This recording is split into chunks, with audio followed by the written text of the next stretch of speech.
ഈ സെപ്റ്റംബർ മാസത്തെ പ്രതിമാസ പരിപാടിയാണ് ഇന്ന് ഈ വേദിയിൽ സംഘടിപ്പിച്ചിരിക്കുന്നത്. അതുപോലെ ഈ പരിപാടി നടത്തി വരുന്നത് കേരളത്തിലെ പ്രശസ്തരും മൺമറഞ്ഞവരുമായ കഥാപ്രസംഗരെ അനുസ്മരിക്കുകയും അതിനോടനുബന്ധിച്ച് കഥാപ്രസംഗ അവതരണം നിർവഹിക്കുകയും ചെയ്യുന്ന ചടങ്ങാണ് കഴിഞ്ഞ 5 മാസമായി ശിവഗിരി മഠത്തിൽ ദൈവോത്സവ ഹാളിൽ വെച്ച് നടന്നുവരുന്നത്. 6ാമത് പ്രതിമാസ പരിപാടി നവരാത്രി സംഗീതോത്സവ വേദിയിൽ നടത്തണമെന്ന ശിവഗിരി മഠത്തിന്റെ തീരുമാനപ്രകാരമാണ് ഇന്ന് ഈ വേദിയിൽ ഈ കലാപ്രസംഗം അവതരിപ്പിക്കുന്നത്. പതിവിൽ നിന്ന് വ്യത്യസ്തമായി ഇത്തവണ അനുസ്മരണ ചടങ്ങ് ഒഴിവാക്കി നേരിട്ട് കലാപ്രസംഗത്തിലേക്ക് നടക്കുകയാണ്. ഇന്ന് 2 കലാപ്രസംഗങ്ങളാണ് ഈ വേദിയിൽ സംഘടിപ്പിച്ചിരിക്കുന്നത്. ഒന്ന്, മാസ്റ്റർ അഭിനവ് കണ്ണകി എന്ന കഥയോടുകൂടി കഥാപ്രസംഗ രംഗത്തേക്ക് അരങ്ങേറ്റം കുറിക്കുകയാണ്. ശ്രീനാരായണ ഗുരുദേവന്റെ സൂർദാന സ്വാമിയുടെ അനുഗ്രഹത്തോടുകൂടി അദ്ദേഹം വേദിയിലേക്ക് പ്രവേശിച്ചു. ആദ്യം അരങ്ങേറ്റ കണ്ണകി എന്ന കഥാപ്രസംഗമാണ് അവതരിപ്പിക്കുന്നത്. അതിനുശേഷം പ്രസിദ്ധ കവി നരിക്കൽ രാജീവ് അവതരിപ്പിക്കുന്ന ദേശസ്നേഹിച്ചതയും അവതരിപ്പിക്കും. ശ്രീ നരിക്കൽ രാജീവിനെ കുറിച്ച് അറിയിക്കുകയാണെങ്കിൽ ഇന്ന് ആധുനിക ഈ കാലത്ത് നിരവധി കുട്ടികളെ കഥാപ്രസംഗത്തെ കൈപിടിച്ചു വരുത്തി ധാരാളം കുട്ടികൾക്ക് ഗുരുനാഥനായി മാറിക്കൊണ്ട് അദ്ദേഹം ഒരു കഥാപ്രസംഗ കളയിൽ തന്നെ ഒരു പഠനശാല തന്നെ നടത്തുകയാണ്. കലോത്സവ സംഗീത മേഖലകളിൽ അദ്ദേഹത്തിന്റെ കുട്ടികൾ വിജയം കൈവരിച്ചിട്ടുണ്ട്. അദ്ദേഹത്തിന്റെ ശിഷ്യപരിചയപ്പെട്ട അഭിനവാണ് ഇന്നിവിടെ കഥാപ്രസംഗത്തിലേക്ക് അരങ്ങേറ്റം ചെയ്യുന്നത്. ഈ ദിവ്യമായ രീതിയിൽ അരങ്ങേറ്റം ചെയ്യുന്നതിന് അദ്ദേഹത്തിന് വളരെയധികം ഐശ്വര്യ അഭിവൃദ്ധിയുണ്ടാകും. അതുപോലെ ഇന്ന് ഈ അരങ്ങേറ്റം വളരെ ലഘുവായ രീതിയിൽ ചുരുക്കം വാക്കുകളിലേക്ക് ഉദ്ഘാടനം ചെയ്യുന്നത് കലാപ്രസംഗ റിപ്പോർട്ട് സമിതിയുടെ പ്രസിഡന്റ് അഡ്വക്കേറ്റ് കെ പി സജ്ജനാഥ് അവരാണ്. അഡ്വക്കേറ്റ് കെ പി സജ്ജനാഥ് അവരും കാര്യം രാജീവ് നരിക്കൽ ചേർന്നാണ് ഇത്തരത്തിലുള്ള കലാപ്രസംഗത്തെ വെച്ചുകൊണ്ട് ഈ വേദിയെ ധന്യമാക്കുന്നത്.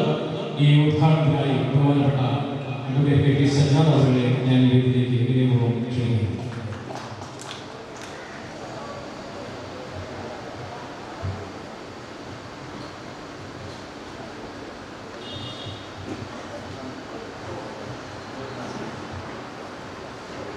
പ്രിയമുള്ളവരെ, ബഹുമാനരെ, ഒരു കലാകാരൻ ജനിക്കുകയാണ്. വലിയ കഴിവുകളുള്ള കുട്ടി ഇന്ന് കഥാപ്രസംഗ രംഗത്തേക്ക് ശിവഗിരിയുടെ ഈ മണ്ണിൽ നിന്ന് തുടക്കം കുറിക്കുകയാണ്. ഷോണി ചെറുത സാറിനെ സൂചിപ്പിച്ചു.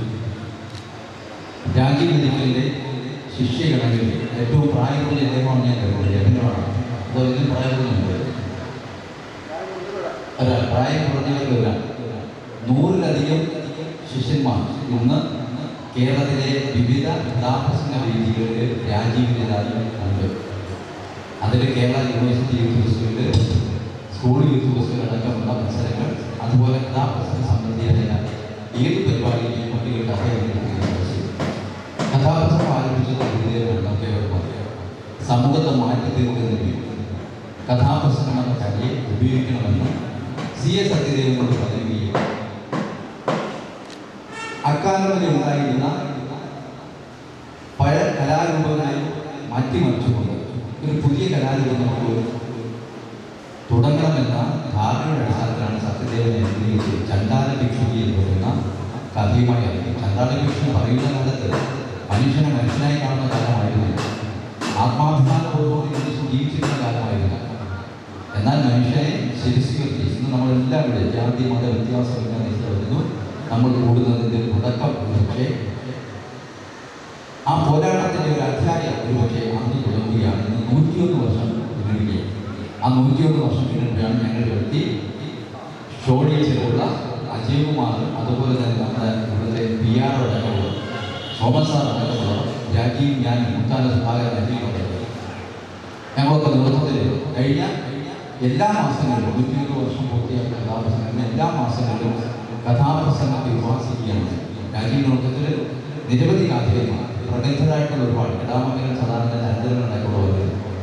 ഇന്ന് നമ്മുടെ ഈ കുട്ടി പറയുന്ന കഥ കണ്ണകിയാണ്. കണ്ണകി ഇരിക്കുന്ന കഥാപ്രസംഗ ആസ്വാദകരെല്ലാം അവരെ പ്രത്യേകിച്ച് കുട്ടികൾ മനസ്സിലാക്കേണ്ടതാണ്.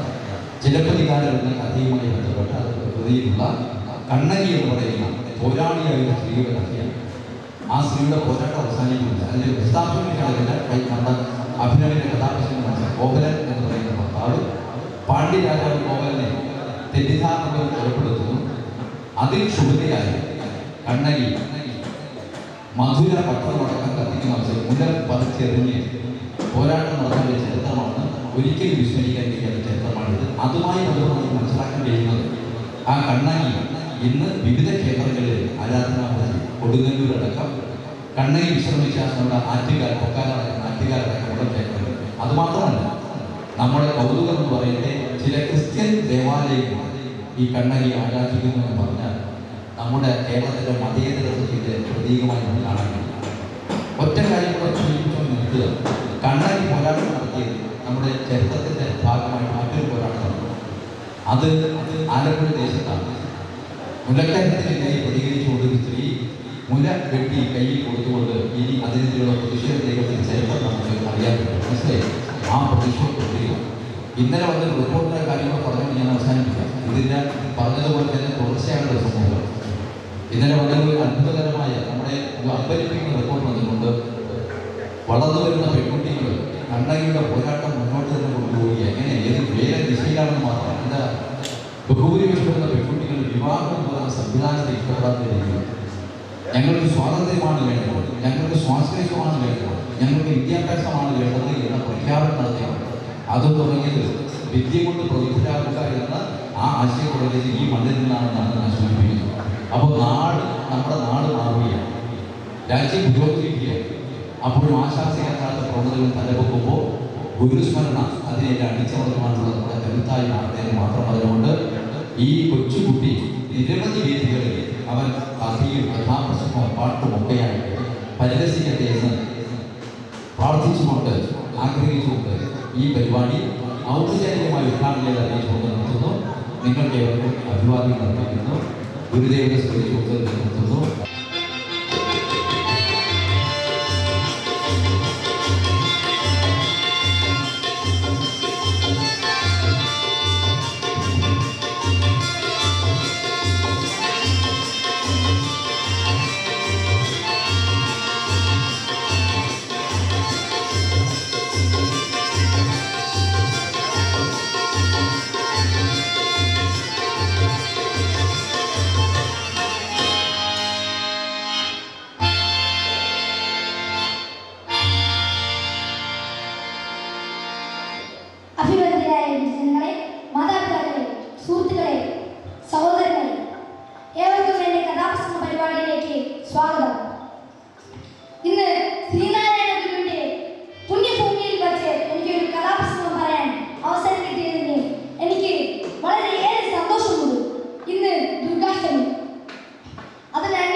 മഹാരാജാവ് അത്ഭുതപ്പെട്ടു പോയി.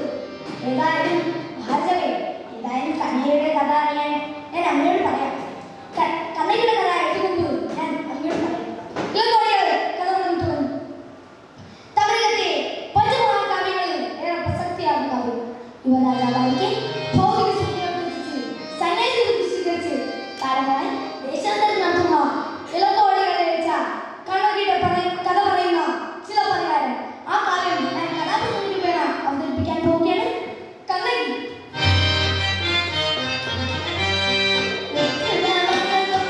ും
ശരിയാണ്. മാമിയും അമ്മയും കോരനെ വീട്ടിൽ നിന്ന് പുറത്താക്കി. അപമാന ഭാരത്താൽ കുനിഞ്ഞ ശിരസുമായി ഇതാ പോകുന്നു. കണ്ണകി തോരാത്ത കണ്ണീരുമായി കഴിയുന്നു. ഒരു ദിവസം കോവിലിൽ വിളക്ക് വെച്ചിരുന്നു. മുഖത്തേക്ക് കയറുമ്പോൾ പിന്നിൽ നിന്നും ഒരു വിളി കേട്ടു. കണ്ണകി. അവൾ തിരിഞ്ഞു നോക്കി. കണ്ണകി, നീ ഞാനാണ് ഇന്ന് കോവിൽ. എന്റെ നാഥനെ ഞാൻ ഈ കാണുന്നത് സത്യമാണോ? കണ്ണകി, നിന്റെ പേര് പോലും വിളിക്കാൻ ഞാൻ യോഗ്യനല്ല. ഞാൻ കുടുങ്ങിപ്പോയി. കുടുങ്ങിപ്പോയി. എന്റെ സ്വത്തെല്ലാം പോയി. ഞാൻ ഈ ഭൂമുഖത്ത് ജീവിക്കുന്നില്ല. അത് അങ്ങനെയൊന്നും പറയുന്നു. എനിക്ക് വേണം എന്റെ നാഥനെ. കോരനെ കണ്ണീർ കളിക്കുന്നു.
കണ്ണകി അതിന് പണം വേണ്ടേ? കണ്ണകി സാരമില്ല, എന്റെ ആഭരണങ്ങളിൽ ഒരു ബാക്കിയുണ്ട്. അതിൽ നിന്നും ചെറുതെടുക്കാം. വ്യാപാരത്തിനായുള്ള പണം അതിൽ നിന്നും ലഭിക്കും.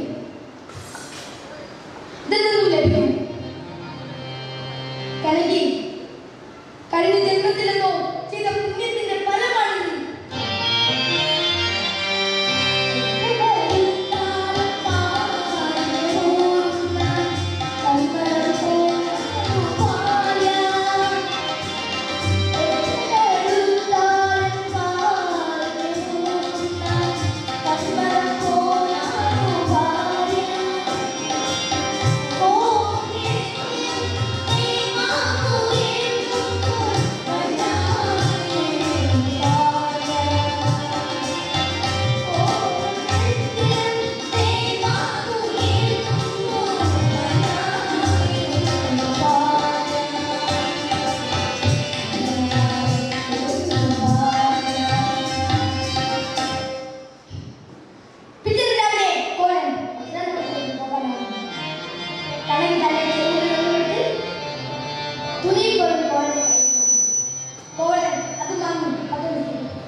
അതും ഞാൻ നിൽക്കാൻ പോകുന്നു.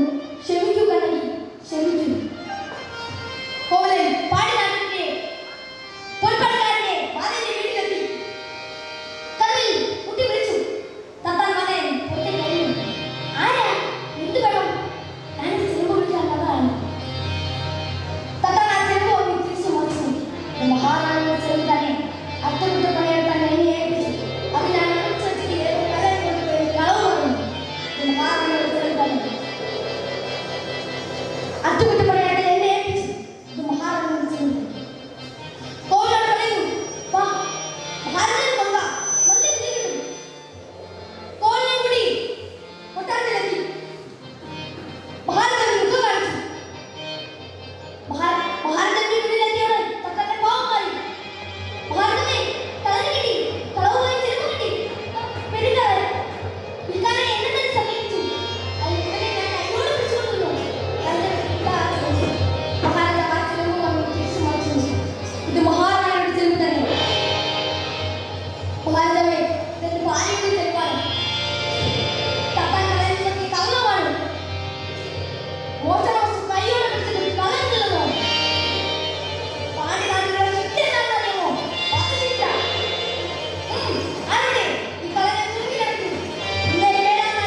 മഹാരാജാവേ, കാഴ്ചയൊന്നും